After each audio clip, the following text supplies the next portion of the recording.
Hi guys, welcome back to my channel and to today's video where we are going to be reviewing and doing some looks with the VISEART Paris Edit Palette.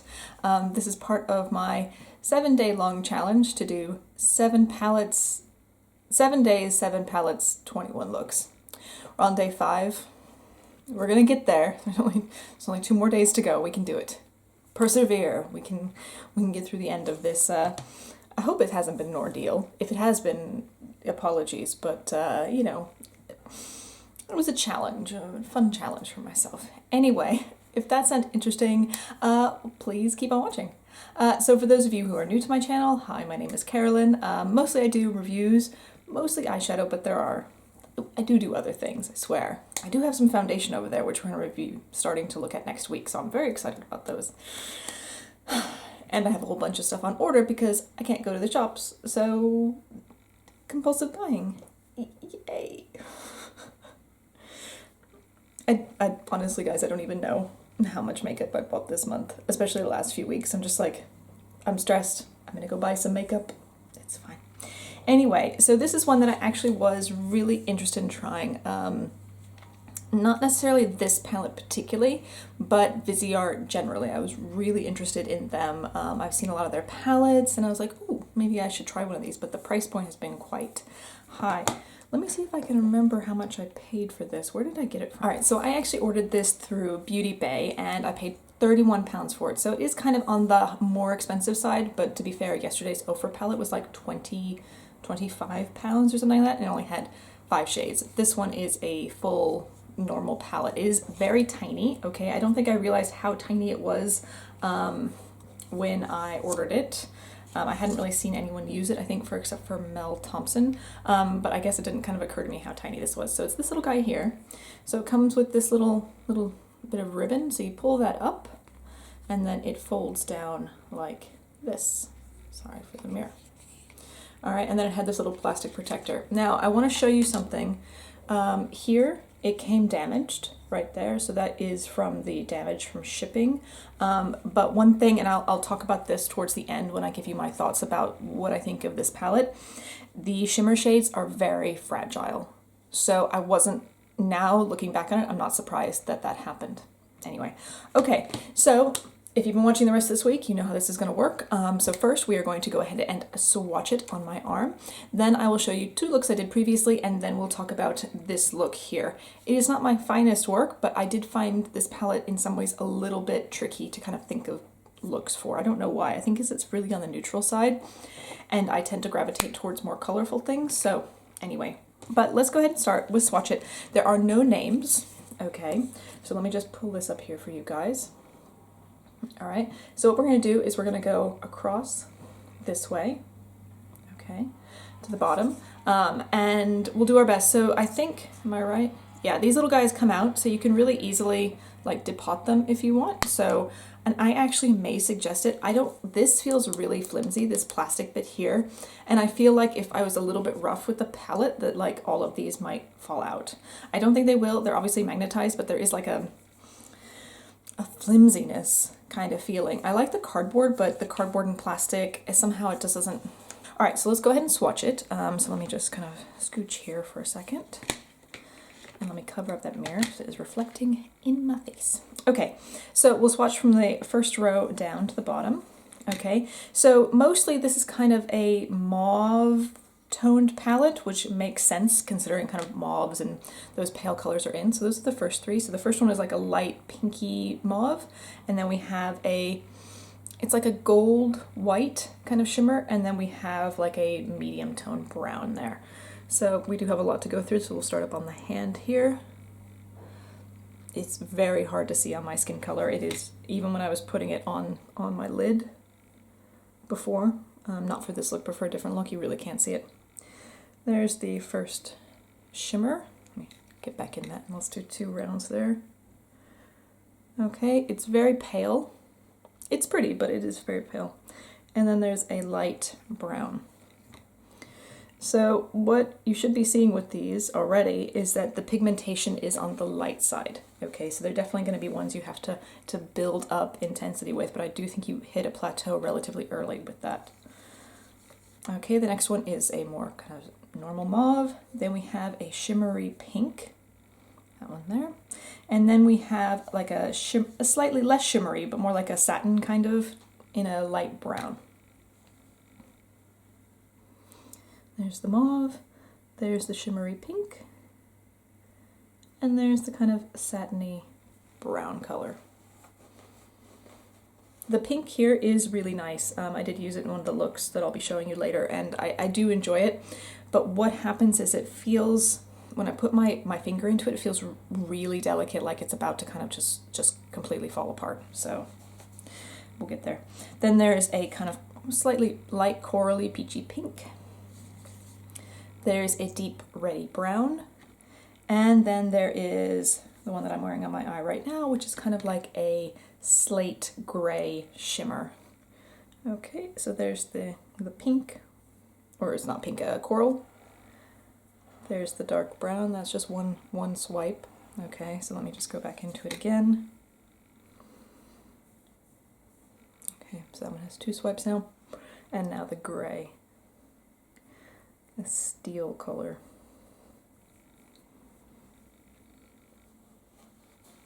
Okay.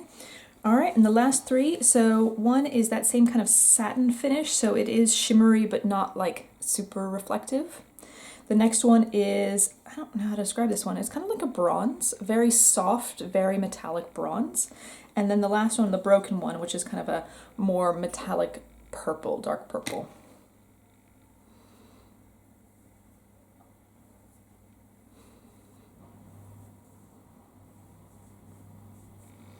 Okay. So that's the whole shebang there, the whole color story. Let me try just this pink one at the top end, just to try and get a little bit more in there so you guys can see this. It's really, really hard to see. Okay, so overall it is very pale, kind of pastel-y, but not quite. This gray here is really pretty. I don't have a lot of colors like this, so that one's really nice for me. The shimmers are good, but like I said, when you put your, maybe I can show you guys on camera, play with one of these shimmers. So let's just do this pink one here. So, sorry, I'll come over here. If I go like,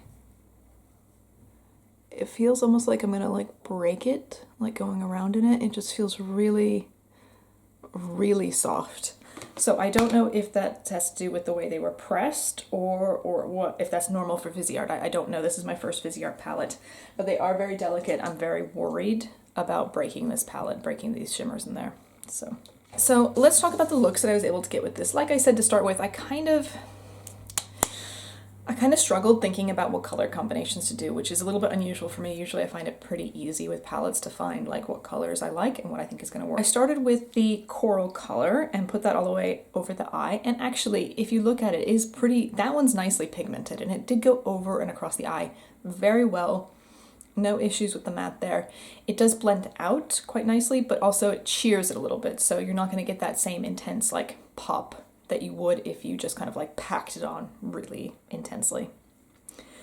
Then I went in with the darker brown color, which again worked out really nice. It's actually a sequin formula, I think is the right way to put it, where there's little tiny glitter particles in it. I don't know if it shows up at all here. You might catch a little bit of a reflect in the light, but essentially it's like many other sequin shades where those just go to help the shadow kind of blend a little bit easier. So those two, I think it looked really nice. I got a nice deep kind of outer corner there with that brown. So after I laid down that coral color and the deep brown, then I decided to go in with one of the shimmers. I went in with this one down here. It's a really pretty, it's kind of coppery, but a little bit softer. It's not quite so intense. Went on the eyelid pretty well. Again, it's very, very soft in the pan, so just be careful if you're putting your brush into it not to disturb it too much. Otherwise, I'm worried it might kind of break apart a little bit. But overall, I was happy with the look that I got. I think it's a very soft, subdued, warm kind of coral look. So overall, that one I thought was nice. So good job there. Number 2, I decided to go with a more mauve, pinky kind of tone. I just got in the mail today the Making Mauves palette from Colourpop, and so I think I'm going to have some flashbacks to this palette when I start working on that one. The first thing I did is I went in with that really light, pale lavender mauve, and you can't almost see it at all on my eyelid. It does kind of fade out into nothing, and so that's why I'm not surprised that we don't really see it here, even on the arm swatch, because it doesn't have a lot of pigmentation to it. But eventually I was able to get some color. I did have to build it up quite a bit. Then I went in with the slightly darker mauve tone, where is it? This one here, to deepen it up and give a little bit of depth to it. It doesn't end up looking that intense or that dark in the outer corner, but again, it's a relatively kind of pale colored palette, so I'm not surprised there that that's what happened. Then I went in with the shimmery pink. Again, very pretty, went on well. That one I did have quite a bit of fallout from, whereas the kind of coppery bronze one I didn't really. So I did have a bit of glitter under the eyes that had to be kind of cleaned up. But the color looks really good. It has a nice kind of metallic-y shimmer to it. Very pretty. Again, a very soft, very neutral purple look. So if you want something that's very, I don't want to use the word wearable because I wear bright electric colors on a daily basis. It doesn't, you know, what's wearable to you and what's wearable to me might be different, but it's kind of a palette that I think you can get away with wearing anywhere. I think you can darken it up so that you can like go out with it and have some fun, but you can also do some very straightforward kind of office looks if that's what you were going for. All right, so look number 3, I actually wanted to, again, I'm using this week in a way to kind of challenge myself a little bit. So I wanted to try, I didn't succeed, I ended up going with 3 colors, but to do like almost a 1 color look with shimmers. So this look here is all shimmers. There's no mattes, which is not something I ever do. I always use a matte. So I went in with the gray, that kind of steel, deep charcoaly gray shimmer. And I packed it on, and then I used a blending brush, a fluffy brush, to really buff out the edges.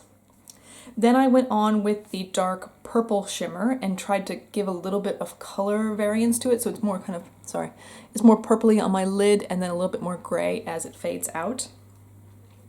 And then I used this kind of white shimmer just in the inner corner, just so it wasn't so dark across the whole eye, that there was a little bit of balance there.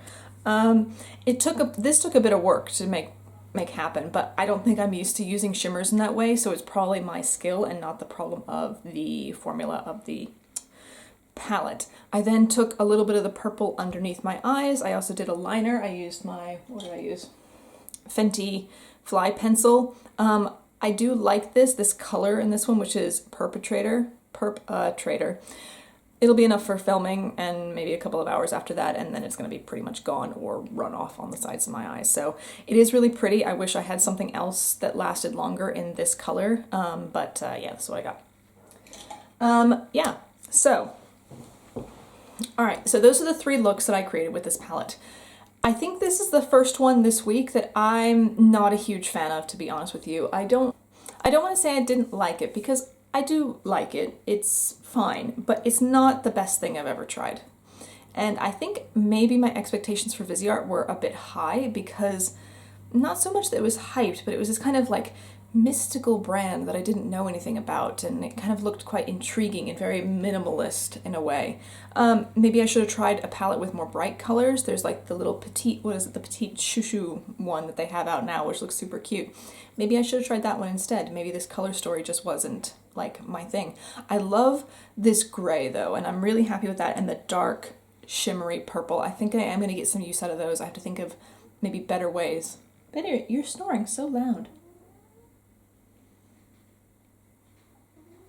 I don't know if you guys can hear that, but he's snoring so loud, he's being so cute. Also, with this palette, some of those shimmers, especially these 2 here, this one and this one, are so incredibly delicate. So I don't know if they were too lightly pressed or if this is normal in VISEART. If you guys have tried VISEART, please tell me down below if this is like a normal thing for their shimmers to have this fall apartable kind of feeling to it. It almost feels like there's some that I get in the Colourpop ones, like the Super Shocks, where it's like you're gonna put your brush in it and it's just gonna kind of like bleh everywhere. And I kind of get that feeling with it. They're so soft. And the other thing, this wasn't a building. like having to build up the layers, I just feel like I ended up using a lot of the shimmer rather than just putting my brush in and doing a swipe over. It's like I was really packing it on, like I had to use a lot of product. So that makes me think, is this a good value for the money? So I'm not going to say this is a fail, because it's definitely not. I mean, I got nice looks out of it, but it isn't my favorite of those we've done this week. And I'm a little disappointed, but not everything can be great, right? I mean, if everything was great, then nothing would be great. So it's good to understand what formulas and what brands you like, and then you buy those, and you're always going to be satisfied with what you get. But, you know, the point of me starting this channel was so I could, one, use all the products that I have, but two, to try out new things and get to be creative with my makeup. So anyway, I think that's quite enough of me. So that's gonna be it for today's video. Thank you very much for watching. If you like this, you could hit the like button down below, or you can subscribe. There's a big old subscribe button somewhere around here. And yeah, we still have 2 more days of palette week to go. I'm very excited about the next 2 days. I think we're gonna have some amazing looks. Really, really fun. I'm sorry, I've said really like 100 times, but I'm really excited about them. Anyway, I hope you all have a really lovely day wherever you are, and yeah, take care of yourself, take care of each other, and we will see you tomorrow. Bye bye.